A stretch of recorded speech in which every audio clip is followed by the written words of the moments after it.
Good morning. ધોરણ 5 વિષય ગણિત, ચેપ્ટર નંબર 11 ક્ષેત્રફળ અને પરિમિતિ. તેમાં આપણે સ્વાધ્યાય 149 પેજ નંબર ઉપરથી સાનિયા, માનવ, આરુષિ અને કબીરનું કોષ્ટક હતું ત્યાં સુધી પૂરું કર્યું હતું. હવે જોઈએ, મારો કમરપટ્ટો સૌથી લાંબો છે તો 14 સેમી લંબાઈ અને 9 સેમી પહોળાઈમાં એક જાડો કાગળ લો. તમને કાગળ આપેલો છે, એની લંબાઈ અને પહોળાઈ નક્કી છે. તમે એક જૂના પોસ્ટકાર્ડનો પણ ઉપયોગ કરી શકો કે એમાંથી પણ તમે 14 સેમી લંબાઈ અને 9 સેમી પહોળાઈ વાળો એક કમરપટ્ટો બનાવી શકો છો. તો હવે તમારે તેનું ક્ષેત્રફળ અને પરિમિતિ કેટલી છે એ બંને શોધવાના છે. તો ક્ષેત્રફળ શોધવા આપણે જોયું હતું કે લંબાઈ ગુણ્યા પહોળાઈ. કોઈ પણ વસ્તુનું ક્ષેત્રફળ શોધવું હોય, લંબચોરસ અને ચોરસમાં ક્ષેત્રફળ શોધવું હોય તો એનું સૂત્ર થશે લંબાઈ ગુણ્યા પહોળાઈ. લંબાઈ કેટલી છે? 14 સેન્ટીમીટર. પહોળાઈ કેટલી છે? 9 સેન્ટીમીટર. તો 14 સેન્ટીમીટર ગુણ્યા 9 સેન્ટીમીટર એટલે તમને જવાબ મળશે 126 ચોરસ સેન્ટીમીટર. ધ્યાન રાખજો, અહીંયા ક્ષેત્રફળ શોધ્યું એટલે એકમમાં ચોરસ સેન્ટીમીટર આવશે. હવે પરિમિતિ શોધવી હોય તો આ તમને ચોરસ છે કે લંબચોરસ એમ કેમ ખબર પડે? તો ચોરસની બધી બાજુ સરખી હોય, લંબચોરસમાં લંબાઈ ને પહોળાઈ અલગ હોય. તો પરિમિતિ શોધવી હોય તો કૌંસમાં સૂત્ર છે 2 વખત લંબાઈ વત્તા પહોળાઈ, બરોબર? એટલે કે 2 કૌંસમાં લંબાઈ કેટલી છે? 14 વત્તા 9. પહોળાઈ આપેલી છે 9 અને લંબાઈ આપેલી છે 14 એટલે તમને જવાબ મળશે 46 સેન્ટીમીટર. તો પરિમિતિ કેટલી આવશે? 46 સેન્ટીમીટર. જો પરિમિતિ આવ્યું એટલે એકમમાં ખાલી સેન્ટીમીટર આવ્યું અને ક્ષેત્રફળ આવશે તો ચોરસ સેન્ટીમીટર. હવે તેમાંથી સમાન માપની પટ્ટીઓ કાપો કે તમે જે એક માપની પટ્ટી કાપી છે એવી બીજા માપની પણ પટ્ટીઓ કાપવાની છે. એના પછી જોઈએ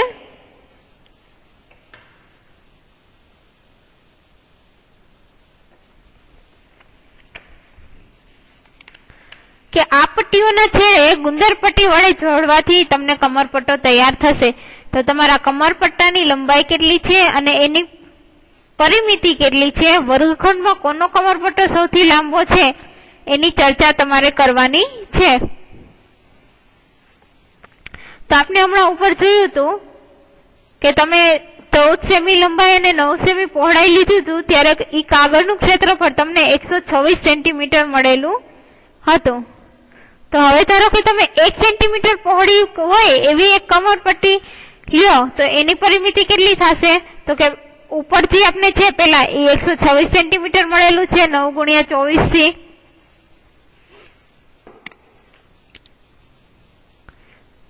તો એની પેલા આપણે લંબાઈ શોધીએ તો કેટલી થશે? તો કે પરિમિતિ શોધીએ તો 2 126 હમણાં મળેલો હતો એટલે 126 વત્તા 1 તો તમને કેટલી મળશે? 254 સેન્ટીમીટર. આ તમે ક્યારે લ્યો છો? તો કે 1 સેન્ટીમીટર પહોળાઈ હોય ત્યારે. હવે ધારો કે 1.25 અહીંયા પરિમિતિ તમને મળશે 154 સેન્ટીમીટર અને અહીંયા જવાબ તમને આવશે 1 સેન્ટીમીટર, બરોબર?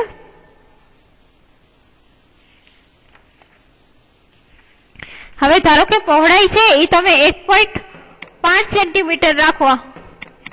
એ શું છે? પહોળાઈ. તો કે પહોળાઈ 1.5 સેન્ટીમીટર રાખો ત્યારે એની પરિમિતિ કેટલી થશે? તો કે 2 કૌંસમાં 84 વત્તા 1.5 એટલે તમને જવાબ મળશે 171 સેન્ટીમીટર. 1.5 પહોળાઈ છે, 84 શું છે? તો કે ઈ એની લંબાઈ છે. તો લંબાઈ ક્યારે એવી થશે? તો કે તમે 1.5 સેન્ટીમીટર ની 6 પટ્ટી રાખશો એટલે એની લંબાઈ 6 થશે. તો 14 ગુણ્યા 6 કરશો એટલે તમને મળશે 84 જવાબ. એના પછી છે ચર્ચા કરો. તમારા અમુક મિત્રોનો કમરપટ્ટો છે બીજા વિદ્યાર્થીઓના કમરપટ્ટા કરતા લાંબો કેવી રીતે બન્યો? અહીંયા મેં લંબાઈ પહેલી વખત 1 લીધી હતી, 1.5 પહોળાઈ લીધી હતી. એની જગ્યાએ તમે કોઈ પણ બીજી તમારી રીતે લઈ શકો છો. બીજું છે તમારા કમરપટ્ટાનું ક્ષેત્રફળ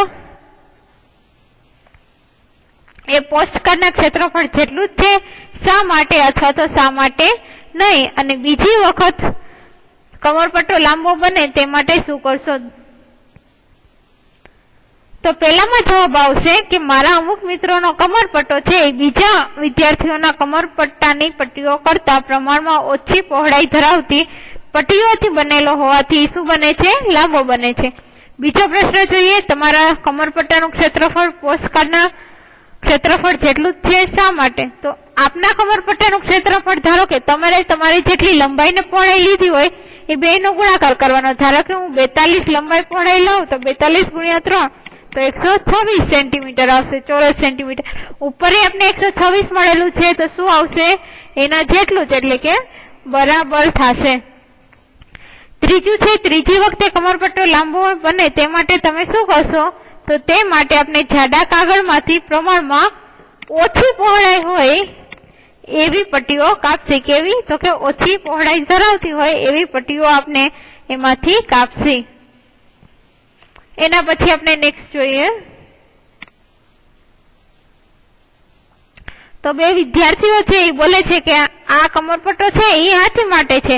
તો એમ કે છે કે જોઈ કે આ પોસ્ટકાર્ડમાંથી હું પસાર થઈ શકું છું, તે માટે મેં પટ્ટીઓમાંથી કાપ્યા સિવાય એક લૂપ તૈયાર કરેલી છે.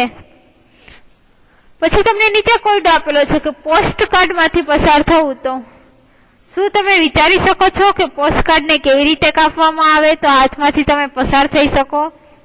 જો તમે ખૂબ જ પ્રયત્ન કરો તેમ છતાં ઉત્તર મેળવી ન શકો તો તેનો ઉત્તર આગળ ક્યાંક શોધો.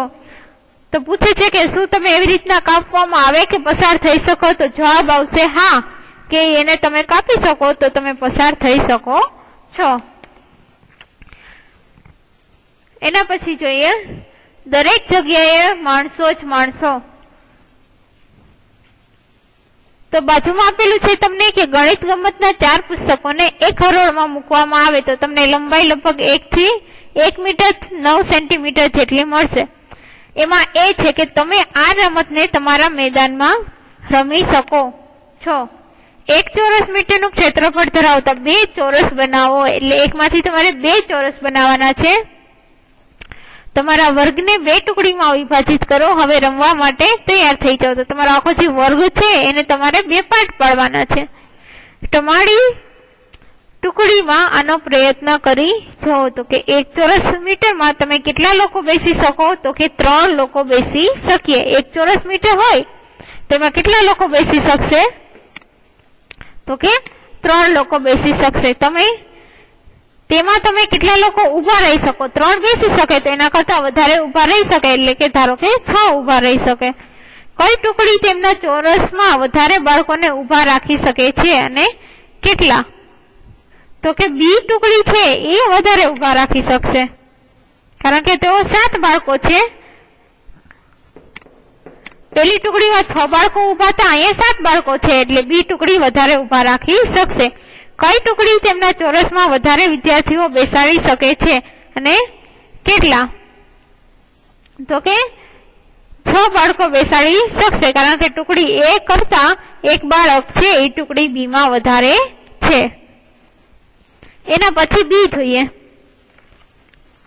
એમાં કીધું છે કે તમારા વર્ગખંડની લંબાઈ મીટરમાં માપો, એટલે તમે જે વર્ગખંડમાં બેસો છો એની લંબાઈ તમારે મીટરમાં માપવાની છે અને તેની પહોળાઈ પણ માપો. હવે તમારા વર્ગખંડનું ક્ષેત્રફળ કેટલા ચોરસ મીટર છે તમે તમારા વર્ગખંડનું ક્ષેત્રફળ માપવાનું છે. તો ધારો કે એની લંબાઈ 8 છે અને પહોળાઈ 5 છે. તો ક્ષેત્રફળ જોતું હોય તો શું કરવાનું? લંબાઈ ગુણ્યા પહોળાઈ, 8 ગુણ્યા 5 એટલે કે 40 ચોરસ મીટર. તમારા વર્ગખંડમાં કુલ કેટલા વિદ્યાર્થીઓ છે? તો તમારે તમારા વર્ગખંડમાં હોય એટલા લખવાના. ધારો કે 40 વિદ્યાર્થીઓ છે તો 1 ચોરસમાં કેટલા વિદ્યાર્થીઓ બેસી શકે? તો કે 40 તો મીટર ક્ષેત્રફળ છે અને 40 વિદ્યાર્થી છે તો દરેકમાં 1 વિદ્યાર્થી બેસી શકે. જો તમે સહેલાઈથી ફરી શકો તેવું ઈચ્છતા હોય તો 1 ચોરસ મીટરમાં કેટલા વિદ્યાર્થીઓ હોવા જોઈએ? તો કે 1 વિદ્યાર્થી છે એ 1 ચોરસ મીટરમાં હોવા જોઈએ.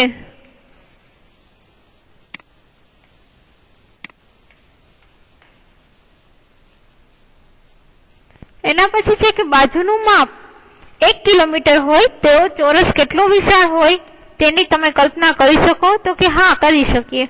તેનું ક્ષેત્રફળ કેટલું હોય? તો કે 1 ગુણ્યા 1 એટલે કે 1 ચોરસ કિલોમીટર હોય. અંદાજ લગાવો કે તેમાં કેટલા લોકો રહી શકે. તો ધારો કે આપણે અંદાજ લગાવીએ કે એમાં 1000 લોકો રહી શકે. ક્ષેત્રફળ 1 ગુણ્યા 1 એટલે 1 થશે. અંદાજ લગાવી શકીએ એટલે કે હા. અને ધારો કે એમાં કેટલા હોય? તો કે 1000 લોકો રહી શકશે.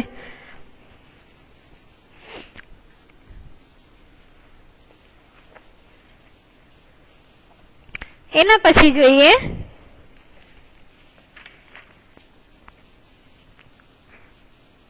કે પશ્ચિમ બંગાળમાં 1 ચોરસ કિલોમીટર ક્ષેત્રફળમાં લગભગ કેટલા લોકો રહે છે? તો કે લગભગ 900 લોકો રહે છે. પરંતુ અરુણાચલ પ્રદેશ છે એમાં એકલાપણું લાગે છે. શું કામ? તો કે ત્યાં 1 ચોરસ કિમીના ક્ષેત્રફળમાં 15 કરતા પણ ઓછા લોકો રહે છે, કારણ કે ત્યાંની વસ્તી ઓછી છે. તેના પછી જોઈએ જમીનની વહેંચણી. તો કે નર્સરીના એક ખેડૂત છે, તેની જમીન તેના 3 બાળકો ઝુમકી, સુમરી અને ઇમરાન વચ્ચે સરખે ભાગે વહેંચવા માંગે છે. તે જમીનને એવી રીતના વહેંચવા માંગે છે કે જેથી જમીનના દરેક ટુકડા ઉપર એક વૃક્ષ આવે. નીચે તમને કોષ્ટક આપેલું છે અને એમાં તમારે એવી રીતના ભાગ પાડવાના છે કે 3 વૃક્ષ છે તો ત્રણેયના ભાગે એક વૃક્ષ આવે. એવી રીતના તમારે જમીનની વહેંચણી કરવાની છે. તો આપણે જોઈએ કે પેલો પાર્ટ કયો હોઈ શકે? તો કે અહીંથી લઈએ એટલે એક વૃક્ષ આવશે. પાછું ધ્યાન રાખવાનું છે કે સરખે ભાગે વહેંચાય. તો આ ધારો કે એક પાર્ટ છે. હવે બીજો પાર્ટ લઈએ તો કે અહીંથી જ લઈએ તો કે 1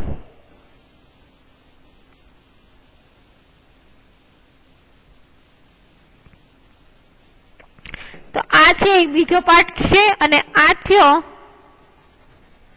આ ત્રીજો પાર્ટ થયો. તો આના ભાગમાં એક વૃક્ષ આવી ગયું, આના ભાગમાં એક વૃક્ષ આવી ગયું, આના ભાગમાં પણ એક વૃક્ષ આવી ગયું. તો 3 વૃક્ષ છે એ ત્રણેયના ભાગમાં એક વૃક્ષ આવી જાય છે. તો એવી રીતના આપણે વહેંચણી કરવાની છે. આ આખો ભાગ છે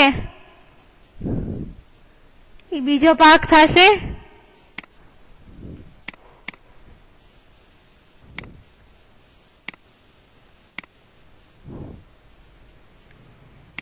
અને આ ભાગ છે અહીંથી આટલો, આ ત્રીજો ભાગ થશે. એટલે કે 3 ભાગ છે એ સરખા પડી ગયા છે. હવે નીચે પ્રશ્ન આપેલા છે એ જોઈએ કે શું તમે જમીનને સરખે ભાગે વહેંચી શકો છો? તો કે હા, આપણે હમણાં જ વહેંચી કે જમીનને સરખે ભાગે આપણે વહેંચી શકીએ છીએ. તમે કેવી રીતે વહેંચશો તે બતાવશો. તો આપણે હમણાં ઉપર જોયું હતું કે 3 ભાગ આપણે સરખા પાડેલા છે. પછી નીચે પ્રશ્ન આપેલા છે કે આ ચિત્રમાંના દરેક ચોરસને 1 ચોરસ મીટર જમીન વહેંચવામાં આવે તો દરેકના ભાગે કેટલી જમીન આવશે? હવે તમે જે ઉપર તમને ચોરસ હતા એ ચોરસ તમે ગણશો તો કેટલા થશે? 10 ગુણ્યા 9 ચોરસ. તો બધાના ભાગે કેટલી આવશે? 90 ચોરસ મીટર જમીન આવશે. પછી કીધું છે કે વાળ બનાવવા માટે વાયરની જરૂર છે. કોને વાળ બનાવવા માટે સૌથી વધુ વાયુની જરૂર પડશે? અને એના પછી છે કે ત્રણેય તો ઝુમકી, સુમરી ને ઇમરાન ત્રણેયની આપણે પરિમિતિ જોશી. તો ઝુમકી અને ઝુમરી એ બંનેને વાળ બનાવવાની વધારે જરૂર પડશે. કેવી રીતના નક્કી કરશો? તો એના ભાગમાં ત્રણેયના ભાગમાં જેટલી જમીન છે એના ખાના તમારે ગણી અને પછી સરવાળો કરવાનો છે. ત્રણેય જણાને ભેગા મળીને કુલ કેટલા વાયરની જરૂર પડશે? તો પેલા ઝુમકીને 26, સુમરીને 26 ને ઇમરાનને 24 એટલે કે 76 મીટરની જરૂર પડશે. તો અહીંયા જો કોને વધુ વાયરની જરૂર છે? તો 2 જણાને છે, ઝુમકી અને સુમરીને. એના પછી જોઈએ કે મહાવરો એના પછી આપેલો છે. કે નીચેનું કોષ્ટક જુઓ. જો તમે તમારા દરેક વસ્તુનું ક્ષેત્રફળ લખ્યું હોય તો કયો સમ પસંદ કરશો એમાં રાઈટની નિશાની કરો કે ચોરસ મીટર છે, ચોરસ સેન્ટીમીટર છે કે ચોરસ કિલોમીટર છે.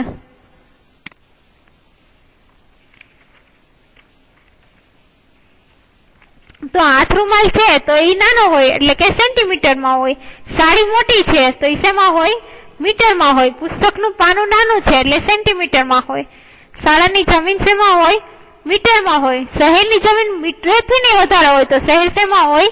કિલોમીટરમાં. વર્ગખંડનો દરવાજો મીટરમાં હોય. ખુરશીની બેઠક તો કે સેન્ટીમીટરમાં હોય. બ્લેકબોર્ડ તો કે મીટરમાં હોય.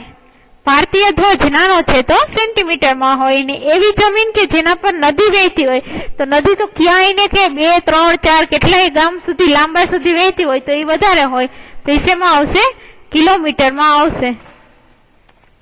આ એ હતો મુહાવરો. હવે જોઈએ બી કે 9 સેન્ટીમીટર 9 ચોરસ સેન્ટીમીટરનો એક ચોરસ બનાવો. તેના પર એ લખો. પહેલા ચોરસના બાજુના માપ કરતા બમણું હોય તેવો બીજો ચોરસ બનાવો અને તેના પર બી માપ લખો. એટલે કે તમારે 2 ચોરસ બનાવવાના છે અને એના પર એ અને બી લખવાનું છે. હવે કે છે કે ચોરસ એની પરિમિતિ શોધો. તો પહેલા તો આપણે 2 ચોરસ બનાવીએ.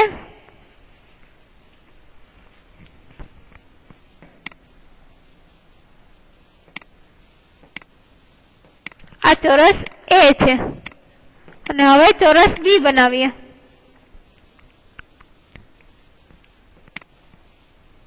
એના કરતા બી કેવો હોવો જોઈએ? મોટો.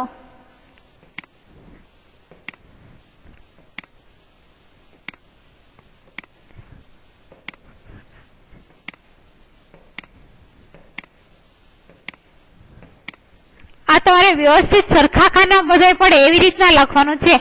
ચોરસ એની પરિમિતિ શોધો. તો ચોરસ એની પરિમિતિ એટલે કે 1, 2, 3 અને 4. તો 4 વખત 3 ખાના છે ઈ કરશી તો ચોરસ એની પરિમિતિ આવશે 12 સેન્ટીમીટર. બી ની બાજુનું માપ શોધો. તો 6 ખાના છે એટલે બાજુનું માપ કેટલું આવશે? 6. ક્ષેત્રફળ શોધો. 6 લંબાઈ 6 પહોળાઈ તો કે 6 ગુણ્યા 6 તો કેટલા આવશે? 36. બી નું ક્ષેત્રફળ શોધો અને એ કરતા કેટલા ગણું છે? તો કેટલા ગણું આવશે? 4 ગણું. બી ની પરિમિતિ શોધો. તો કે બી ની પરિમિતિ એવી જ રીતના 6 + 6 + 6 4 વખત 6 કરશો એટલે કે 24 સેન્ટીમીટર. ચોરસ બી ની પરિમિતિ એ એની પરિમિતિ કરતા કેટલા ગણી છે?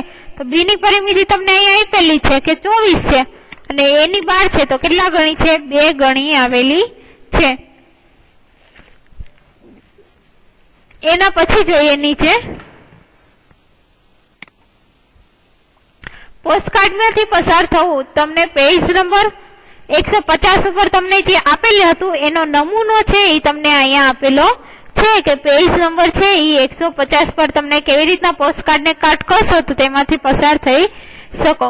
અહીંયા સુધી આપણે રાખીએ. બાકીનું છે એ આપણે નેક્સ્ટ લેક્ચરમાં જોઈશું. Thank you.